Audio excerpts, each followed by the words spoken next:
Começa agora um programa que traz tudo sobre o livro mais lido em todos os tempos. Apresentamos O Som do Livro.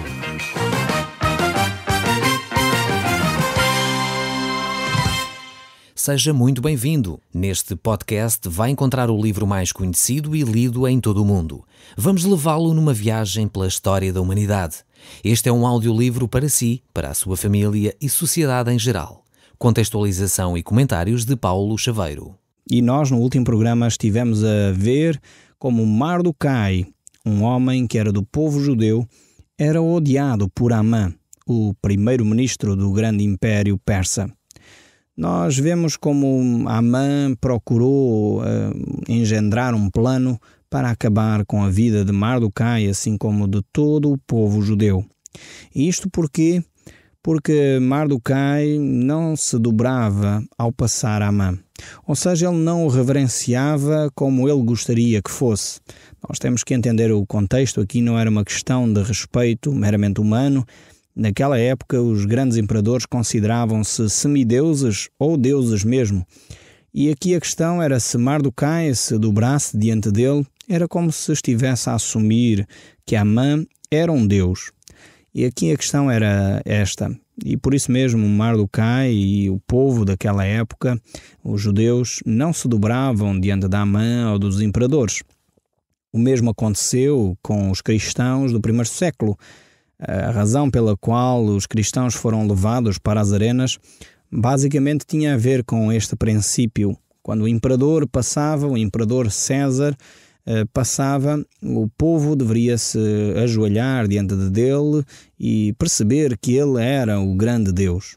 Os cristãos não faziam isso, pois só têm um único Deus, vivo e verdadeiro, e só servem a um único Senhor, que é Cristo. E porque eles não se dobravam diante desses imperadores, diante dessas imagens, diante dessas pessoas, realmente eles eram levados para as arenas e eram condenados à morte por uma coisa aparentemente simples, mas que para um cristão faz todo o sentido. É por isso mesmo que ainda hoje os verdadeiros cristãos não dobram os seus joelhos diante de qualquer imagem, diante de qualquer ser humano, pois sabemos que efetivamente o único que merece a nossa adoração, o único que merece a nossa veneração é o próprio Deus, é o próprio Senhor Jesus Cristo, é a ação do Espírito Santo em nós.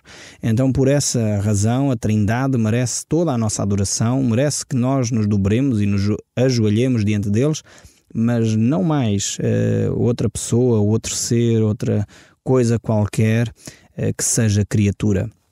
E a questão aqui era esta. Era uma questão central da fé, é uma questão central e basilar para quem segue a um único Deus vivo e verdadeiro.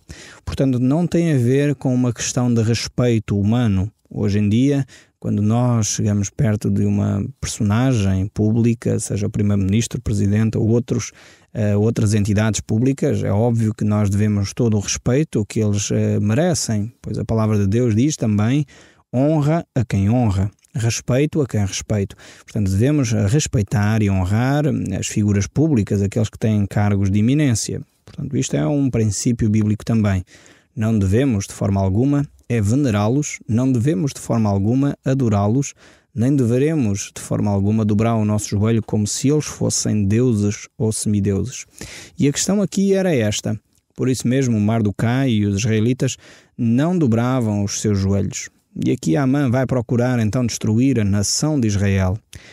Já sabemos pela história que isto foi constante na história de Israel. Porque é que a nação de Israel é uma das nações constantemente atacada no sentido de ser destruída completamente? Já repararam que não há outro povo no mundo inteiro que seja tão atacado, que seja realmente ativamente procurado ser exterminado como é o povo judeu? Nós olhamos para a história, temos aqui Amã, mas temos antes o povo no Egito, o faraó, a procurar destruir toda a nação de Israel. Mais tarde temos Herodes, mais tarde ainda temos Antíoco Epifânio do Império Romano. Depois realmente encontramos já no nosso século Hitler a fazer a mesma coisa. E isto é um facto que se mantém presente na história da nação de Israel. Há uma razão bíblica para isso.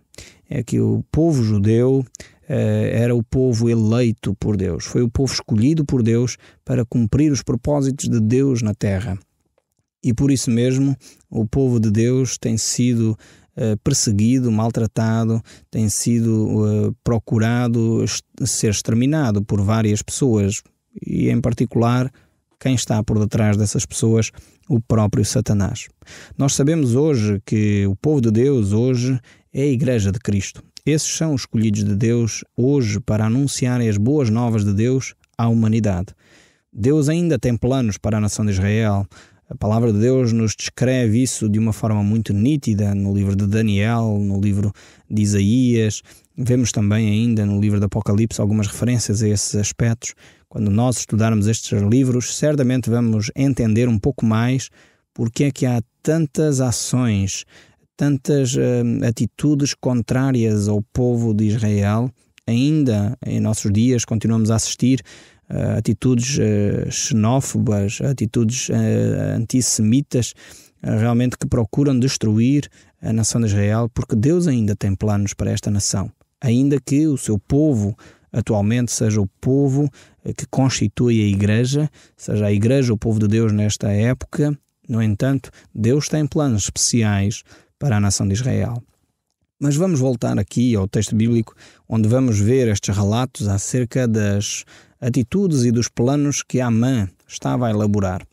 Diz então o texto bíblico no capítulo 3, no verso 7.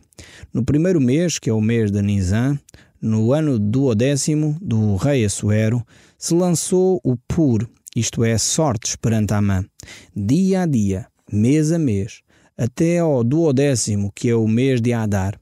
Então disse Amã ao rei Assuero: existe espalhado, disperso entre os povos, em todas as províncias do teu reino, um povo, cujas leis são diferentes das leis de todos os outros povos, e que não cumpre as leis do rei, pelo que convém ao rei tolerá-lo. Aqui temos Amã que começa a engendrar um plano, mas começamos a ver que este Amã não só começa a ter um plano para um genocídio, mas ele é um homem que mexe com as forças ocultas do mal. Verificamos que ele, mês após mês, diz o texto bíblico, dia após dia, realmente passa os tempos e ele está ali a planear o extermínio do povo judeu. E ele usa esta ação diabólica, este plano engendrado com as forças do mal, para exterminar um povo inteiro, para praticar um genocídio. E nós vemos que realmente há muitas pessoas que são perseverantes em utilizar os seres espirituais da maldade para destruir o povo de Deus. E hoje nós temos visto que estas atitudes se mantêm. Infelizmente, às vezes verificamos que os cristãos não são tão perseverantes na sua oração como às vezes são estes homens como Amã, que procuram dia a dia, mês após mês, durante um ano inteiro, levam diante do seu Deus, diante dos seus demónios, estes assuntos.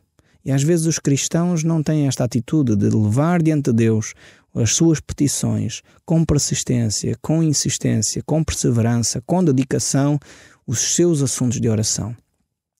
Verificamos aqui que Amã, no mínimo, era perseverante. Era uma pessoa que realmente procurava as forças do mal, mas com insistência para que o plano que ele iria estabelecer fosse efetivo e eficaz. E aqui devemos nós tirar uma lição. É que as questões ligadas com o ocultismo, com espiritismos e outras matérias que trabalham com seres espirituais da maldade, com os seres ocultos, são persistentes, são ações concertadas, não são ações, enfim, casuais, circunstanciais, são coisas planeadas com cuidado, com semanas, com meses, com anos e que muitas vezes têm realmente muito trabalho por detrás. Não sejamos nós cristãos ingênuos quando as coisas acontecem. Muitas vezes nós pensamos que, pois, foi obra do acaso. Não há obra do acaso à nossa volta.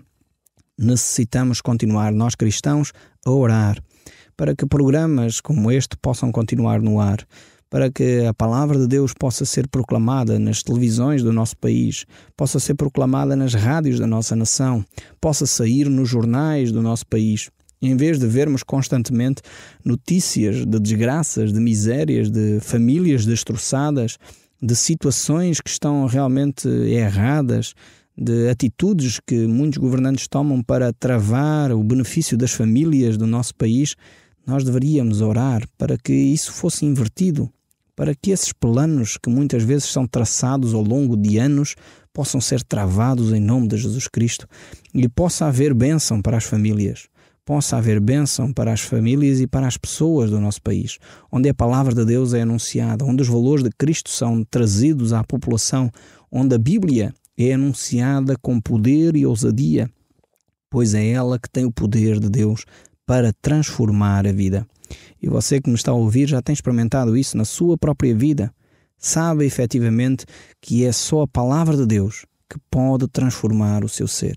E nós ficamos muito gratos quando recebemos notícias de várias pessoas a dizer como a palavra de Deus tem sido importante para que eles mudem o seu caráter, para que Deus transforme o seu ser, para que Deus altere os seus valores. Isto é fundamental na sua vida e na vida daqueles que cruzam consigo. Então faça esta oração a Deus. Que Deus permita no nosso país que os órgãos de comunicação social sejam inundados pela palavra de Deus. Possa haver palavra de Deus acessível a toda a população, para que esta nação possa ser transformada pelo seu interior, pelos seus valores. Porque quando isto acontecer, realmente haverá uma verdadeira revolução no nosso país e trará, sem dúvida alguma, uma verdadeira liberdade à nossa nação. Mas voltando aqui ao nosso texto bíblico, vamos voltar aqui ao verso 9, onde o texto bíblico continua a dizer: Se bem parecer ao rei, decrete-se que sejam mortos, e nas próprias mãos dos que executarem a obra, eu passarei deles 10.000 talentos de prata, que entrem para os tesouros do rei. Vemos aqui que Amã tem um plano agora traçado. E o plano é um genocídio.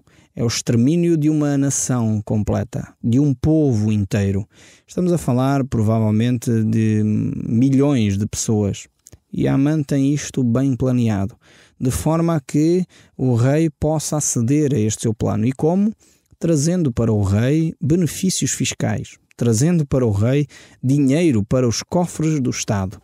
Então este era o plano de Amã, ou seja, com a morte dos judeus, o rei vai beneficiar muitos milhares de talentos de prata, muito dinheiro. E é assim que as coisas funcionam, infelizmente.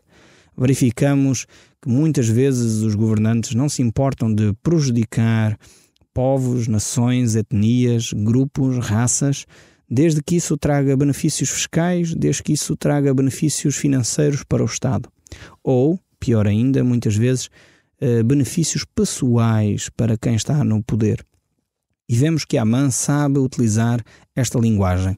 Ele vai então utilizar uma linguagem que vai agradar aos ouvidos do rei, ou seja, vai exterminar um povo que é potencialmente perigoso, na opinião dele, e que ao mesmo tempo vai trazer benefícios financeiros para o rei e para o império.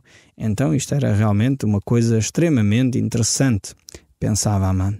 Só que realmente estes planos maquiavélicos que ele estava a elaborar, Deus não estava a dormir, Deus não estava distraído com esta situação.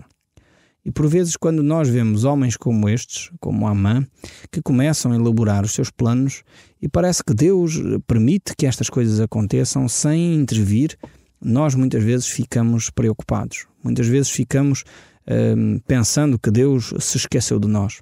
Só que Deus tem planos maiores. Planos que realmente são planos de paz e de bênção. Planos que realmente Deus tem para transformar não só um indivíduo, mas uma nação inteira.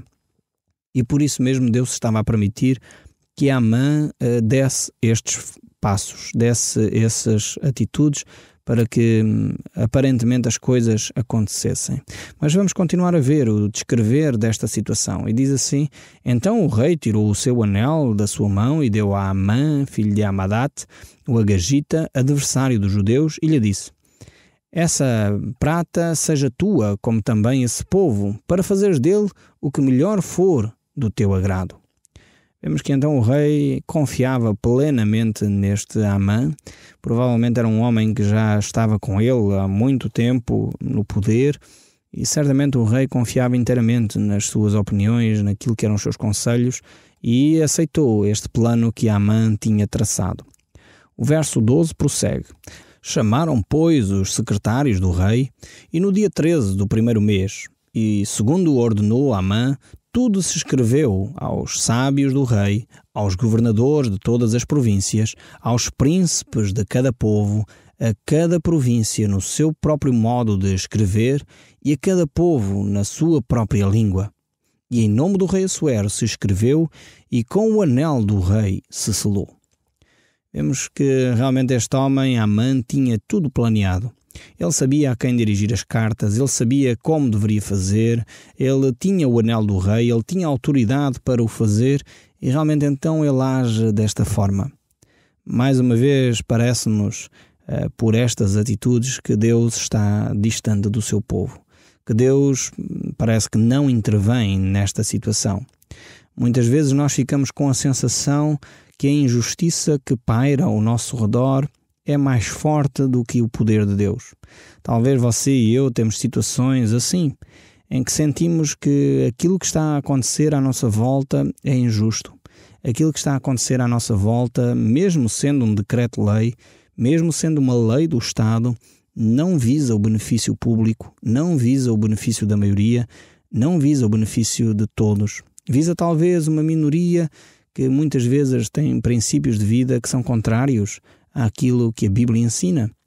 Mas mesmo assim, sentimos que as coisas parece que nos escapam das mãos. Mesmo aqui temos este exemplo de que a lei saiu, o rei aprovou, parece que tudo estava a ser conduzido no sentido de o povo de Israel ser exterminado e que Deus não iria fazer nada para impedir. Eu quero dizer que vale a pena nós aguardarmos aquilo que Deus tem para fazer. Eu sei que realmente muitas vezes vivemos situações injustas e ainda há pouco tempo assisti num tribunal do nosso país a uma injustiça tremenda a ser cometida, factos que estavam descritos como sendo provados, em que a pessoa que estava a julgar considerou que não eram provados, coisas desse género, e nós assistimos a isso no nosso país com frequência. Toda a gente se queixa da falta de equidade, da falta de justiça no nosso país, onde pessoas que deveriam ser condenadas são postas em liberdade, pessoas que são inocentes a serem condenadas. Situações deste género acontecem com alguma frequência e nós ficamos, mas onde está Deus nisto tudo? Eu quero dizer que Deus não está longe. Deus está atento e muitas vezes Deus transforma as situações difíceis e injustas em bênção e transforma em justiça no nosso meio. Mas mesmo quando isso não acontece na nossa vida, a palavra de Deus nos mostra, o livro de Hebreus, capítulo 11, diz isso, que todos aqueles homens de fé que viveram pela fé, eles não viram a promessa concretizada nos seus dias, mas aguardaram por ela, porque Deus realmente iria cumpri-la. E isso deve nos manter fiéis na palavra de Deus. O salmista escreve também dizendo que muitas vezes ele olhou e viu a injustiça ao seu redor e até que ele entrou no lugar santo dos santos, até que ele entrou no santuário de Deus. E ele viu o destino desses homens que praticam a injustiça, que praticam a crueldade e que realmente ficam impunes diante das autoridades. E que muitas vezes ficam impunes e até são as próprias autoridades, como vemos aqui Amã, que promove uma lei injusta para com um povo que realmente era um povo dedicado e trabalhador. E muitas vezes, diante destas injustiças, o que fazer? Eu gostaria que você tivesse a atitude do grande rei Davi, em que ele diz: "Elevo os meus olhos para o monte, de onde provirá o meu socorro. O socorro vem do Senhor que criou os céus e a terra." Vale a pena aguardar em Deus, porque é Deus quem transforma as situações, é Deus quem muda as circunstâncias, é Deus quem faz justiça. Não vale a pena nós nos vingarmos, não vale a pena nós fazermos justiça pelas nossas próprias mãos, pois é Deus quem batalhará por nós. E isso é uma promessa, que nós devemos ficar firmes nela, aguardando a resposta de Deus.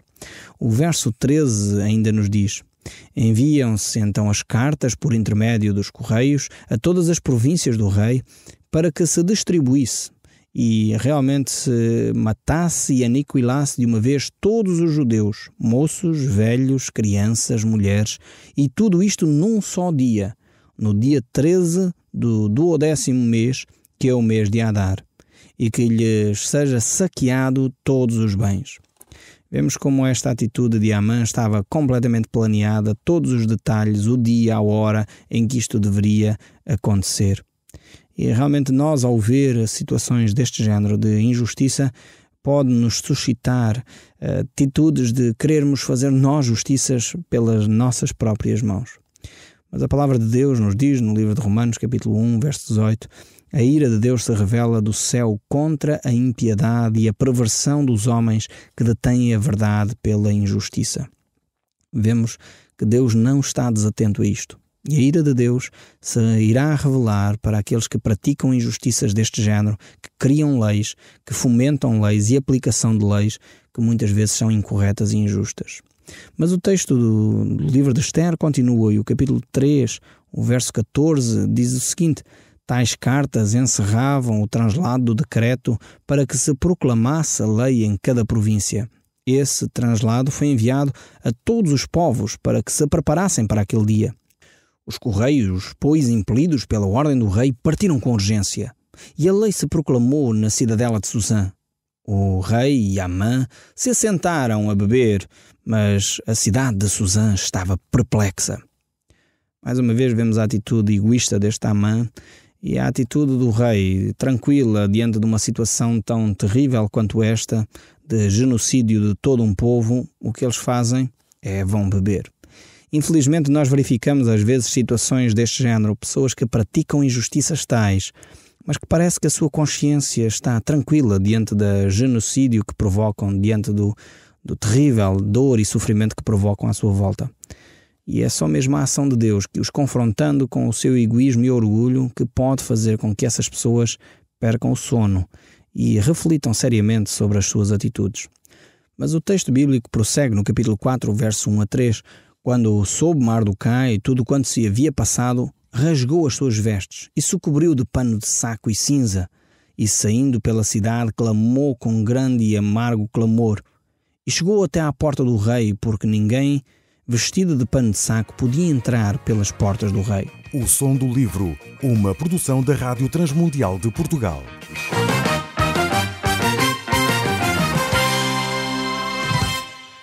RTM. Conhece todos os nossos programas em rtmportugal.org. Uma produção da Rádio Transmundial de Portugal.